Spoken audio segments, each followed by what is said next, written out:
आप पहले अपने घर को तो पूरा कर लें, आपसे वही पूरा नहीं हो रहा। यहाँ लोगों को खुराक पूरी नहीं मिल रही है, यहाँ लोगों को फल पूरा नहीं मिल रहा, यहाँ लोग अनार जो है, जो अनार मैं कल तो कीमत सुन के तो मेरे तो धुआं निकल आया 800 रुपए किलो के। मैं तो कहा ये क्या हो गया इधर पाकिस्तान में, क्या अनार जो है वो भी इंपोर्टेड हम खाएंगे सारा कुछ, लोकल कुछ भी नहीं मिल रहा। अंगूर कोई पता ही नहीं है, हमें 800-600 से नीचे अंगूर ही नहीं आया इस दफा। पाकिस्तान में गाड़ी 42 लाख रुपए की मिलती है, वही गाड़ी इंडिया में जो है वो 16-16.5 लाख रुपए की है। जो पाकिस्तान में 18 लाख रुपए की गाड़ी है, वो इंडिया में आप कीमत की करेंसी का फर्क निकाल लें, डबल होगी हमारे से उनकी। वो 6-6.25 लाख की मिलती है, यहाँ पे वो 18 लाख की मिलती है, 1 गुना 3 गुना ज्यादा। दवाइयां को आपने बढ़ा दी, 1300 रुपए की गोलियां कर दी आपने ब्लड प्रेशर की, तो मेरा तो ब्लड प्रेशर ऑटोमेटिकली ऊपर चला जाएगा जब मैं ऊपर जो सुनूंगा। अब आप कहते हैं जी हमने ईरान के साथ बड़ी हमने पिंगे बढ़ानी है, ईरान आपके साथ कब खड़ा है मुझे बता दें। ईरान तरक्की तब शुरू की थी जब वहां पे एक तरफ स्ट्राइक चल रही होती थी और दूसरी तरफ कंटेनर जो होते थे उनका डिपार्चर डिले नहीं होता था, जो उनके एक्सपोर्ट्स के कंटेनर होते थे। और ये जब बात हमने 90 की दिहाई में वहां से सुनी तो हमें लगा कि अब ये मुल्क आगे निकल जाएगा, तो निकल गया जी, फिर साढ़े तो आगे निकल गया। असलान भट्टी साहब, ये तो मेरा मतलब है कि हम $1 कमाना यूरोप में या £1 कमाना यूरो कमाना यूरोप से और $1 कमाना अमेरिका में, वो ज्यादा मुश्किल है एज कंपेयर टू दैट कि हम ईरान और अफगानिस्तान को अपनी एक्सपोर्ट्स बढ़ाएं, जिनकी रिलायबिलिटी भी ज़्यादा है, जो जोग्राफिकली भी हमारे नज़दीक हैं, और यहाँ पे अब सिक्योरिटी के भी कोई ज़्यादा मसाइल नहीं है। CPEC के तहत सड़कें वड़कें बन गई हैं यार, तो ये हमारा एक्सपोर्टर इधर क्यों नहीं देख रहा, मेरा मतलब है। रईस साहब, मैं तो इस बात से परेशान हो रहा हूँ कि आपने जो आज टॉपिक रखा है, आफरीन है आप पे, कि पाकिस्तान में आपका जो एक्सपोर्ट का आपको एक कीड़ा है वो पता नहीं क्यों बार बार आपको तंग कर रहा है, मेरी तो समझ में नहीं आ रही। आपने क्या एक्सपोर्ट करना है मुझे बताएं अफगानिस्तान, और क्या एक्सपोर्ट करना है आपने ईरान में। अब ये सिर्फ थोड़ी सी अगर यूनाइटेड नेशंस का एक कोई उनका डाटा है ऑफिशियल जो पूरी दुनिया की ट्रेड देखता है, उसका अगर आप देखें तो उसके तो हालात और ही हमें कुछ बताते हैं कि 2000 जो अफगानिस्तान की आपके साथ ट्रेड थी जो 2011 में थी, वो थी $2.6 बिलियन की। वो घटते घटते अब रह गई सारी $1 बिलियन के पास आसपास। इसी तरह ईरान के साथ आपकी जो 2017 में एक्सपोर्ट थी वो थी जी $930 मिलियन की, यानी 1 अरब के आसपास, पौना अरब, कम पौना अरब से ऊपर, काफी ज्यादा, $1 अरब से तकरीबन। तो अब बात यह है जी कि आप क्या एक्सपोर्ट करना चाहते हैं वहां पे, आप क्या भेजेंगे, क्या वहां पे आपके क्या मुल्क में चीजें मौजूद हैं, आपकी अपनी चीजें तो कंट्रोल हो नहीं रही हैं आपसे। आटा यहाँ पे महंगा कर रहे हैं, ठीक पूरी नहीं हो रही, आटा आपने महंगा किया वो सारा अफगानिस्तान स्मगल हो गया। चीनी आप करते हैं तो वो कहीं और चली जाती है, आटा महंगा किया, महंगा किया, महंगा हो गया ना। चीनी आप करें, चावल यहां से भेज के देख लें, ऑलरेडी 200-250 रुपए किलो चावल है हमारे मुल्क में, तो वो आप मुझे बताइए वो एक्सपोर्ट कर देंगे तो वो 500 पे चला जाएगा।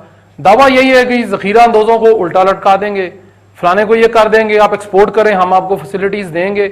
किधर फैसिलिटीज देंगे, मैं और आप मिलके मुझे बताइए, कंपनी बना लेते हैं, हम भेज देते हैं चीजें, मैं आपको जो पैसे आपकी जेब में जो पेट्रोल डालते हैं हम वो भी हमारे से ले लेंगे हुकूमत।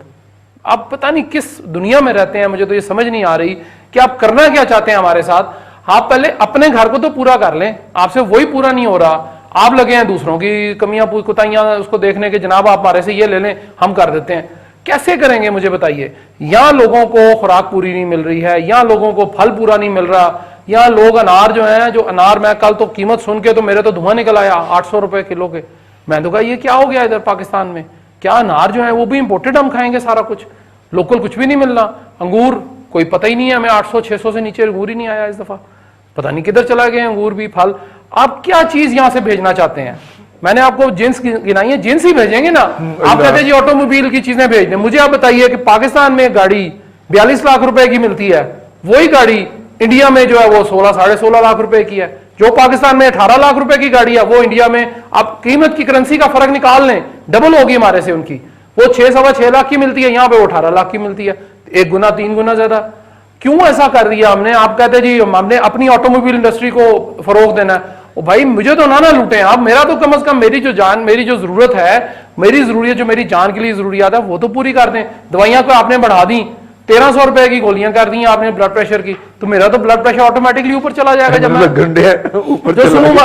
अब आप कहते हैं जी हमने ईरान के साथ बड़ी हमने पिंगे बढ़ानी है। ईरान आपके साथ कब खड़ा है मुझे बता दें। ईरान तो हमेशा इंडिया की तरफ था, उन्होंने तो चाबहार वाली जो लेकिन अब वो चाइना की तरफ हुआ है ना थोड़ा सा। भाई साहब, दोस्त का दोस्त भी होता है, ठीक होगी बात, दोस्त का दोस्त दोस्ती होगा। लेकिन मुझे बता दीजिए कि आपने ईरान को देना क्या है, क्या देंगे मुझे बता दीजिए। कोई एक जिन्स का नाम ले दें मुझे आप कि जी हम ये दे देते हैं, कपड़ा देना है, कॉटन हमारे पास नहीं है। भट्टी साहब ने एक लिहाज से सही कहा कि कौन से हमारे पास कोई मीडियम टेक या हाई टेक आइटम्स हैं जो हम उनको भेज सकें, हमें उस तरफ अब लेके जाना है। मेरे जहन में यही है कि हम अपनी आईटी प्रोडक्ट्स जो हैं वो ईरान को एक्सपोर्ट करें, और वो अच्छा, हमारी IT स्ट्रेंथ, product, जी ठीक। वो हमारी एक स्ट्रेंथ बन सकती है, क्योंकि इस तरफ कभी किसी ने ध्यान नहीं दिया। सही।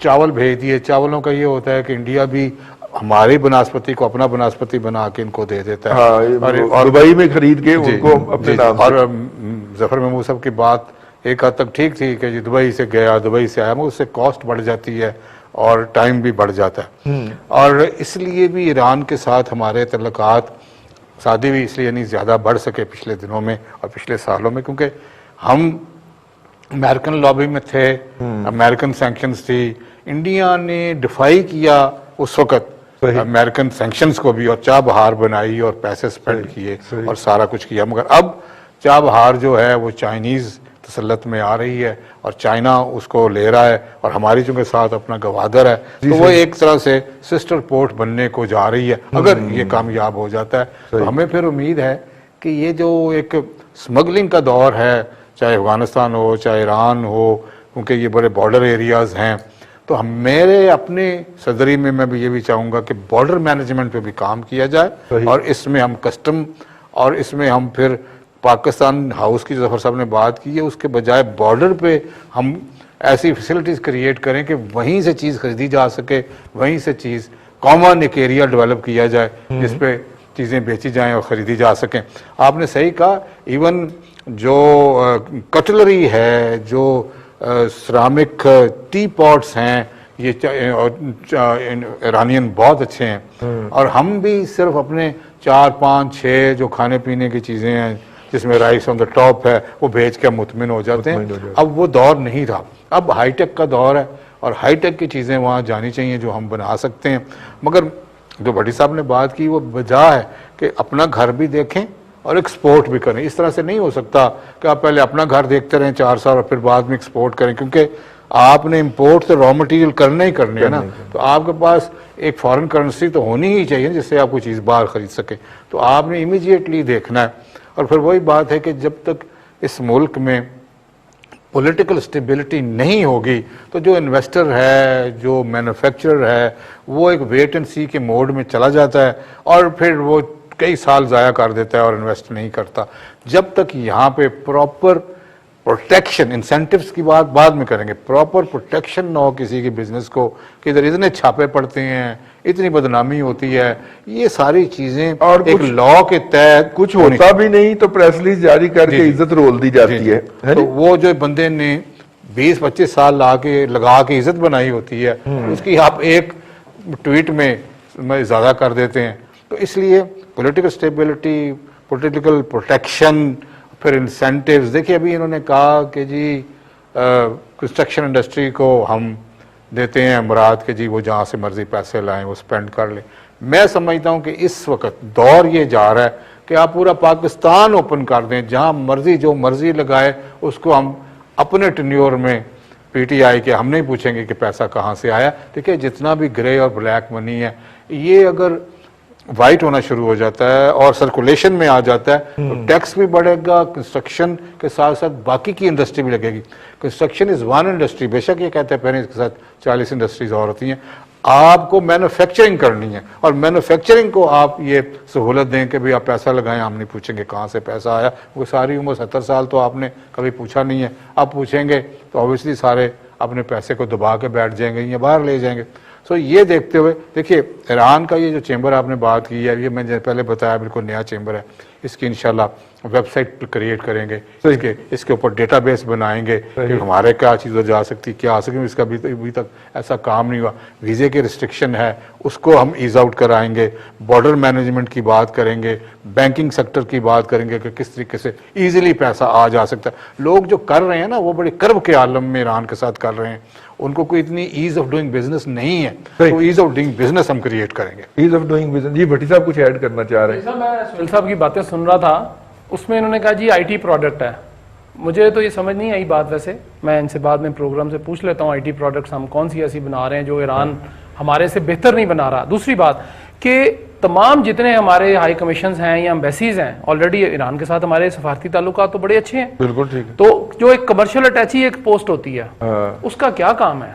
हाँ? अगर सारे काम जाके तनख्वाह लेना है तो अगर और अपने देखें- कस्टमरों के लिए कोई बिजनेस अपॉर्चुनिटी तलाश करना है। हाँ, अब उन्होंने कहा कि एक बात सोहेल साहब ने और बड़ी अच्छी की जी कि पॉलिटिकल स्टेबिलिटी। तो हमने वो एक उससे पहले वो जो जफर साहब थे वो कह रहे थे जी कि एंगेज करें इदारों को, तो हमने तो सारे इदारे एंगेज किए हुए हैं अपोजिशन को पकड़ने दकड़ने के लिए, तो हमने तो कोई छोड़ा ही नहीं है।